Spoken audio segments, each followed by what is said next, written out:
So can you tell the kids maybe something that might surprise them that's a little more like our experience when you go and meet these people who live there, and then something that maybe might surprise us that's, you know, so different and off our comfort level maybe a little bit? So I know Morocco the best because I lived there for a year. And so Morocco is just south of Spain.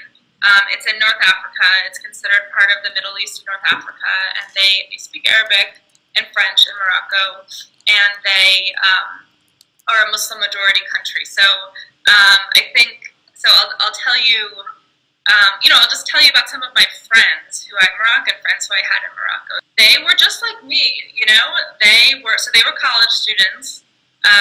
They studied a lot. They liked to have a fun time. They would go out with their friends. I think one of the differences is that in many Muslim countries, they don't drink alcohol. At least, the social engagement is more about going to coffee houses, having tea, playing pool with your friends.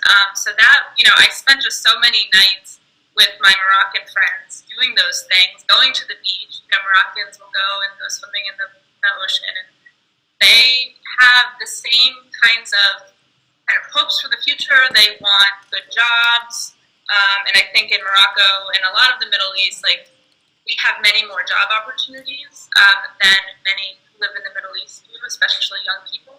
So that's something that they worried a lot about. But they also, had really close relationships with their families. Many live with their families until they get married, which is usually in their late 20s or 30s. And then oftentimes you'll have big families. I think oftentimes in the U.S., once you get married, you have your own kids, you move to your own house. In many Middle Eastern countries, you have huge families of parents, grandparents, children, and even great-grandparents who live together, which I thought was a really, really nice thing. So that's sort of the things that are much more similar than you might think. And in sort of the things that are different, as a woman, as an American woman in the Middle East, there are differences in terms of places I can go or sort of experiences I can have. And I remember the first time that I went to Saudi Arabia. So Saudi Arabia is a close partner of the United States. We have a very good relationship with them. They also have a very traditional Muslim society, and so I had all these work meetings that I had to go to, and I was wearing a full, it's called an ABIYA, which is a black robe.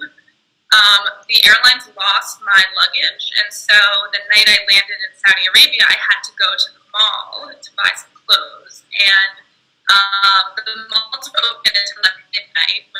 So I went to the Banana Republic in Saudi Arabia, because they have that, and went to try my clothes, and they told me, well, actually, in fact, there are no dressing rooms for women in this mall because it's a mixed mall. There are men and women there together, and so women cannot try on clothing in the presence of men. So that is sort of those differences do exist in some countries, and you just sort of have to chalk it up to just a cultural difference that you respect while you're in that country, just as we, when foreign citizens come to the United States, we expect them to respect our traditions and our laws and our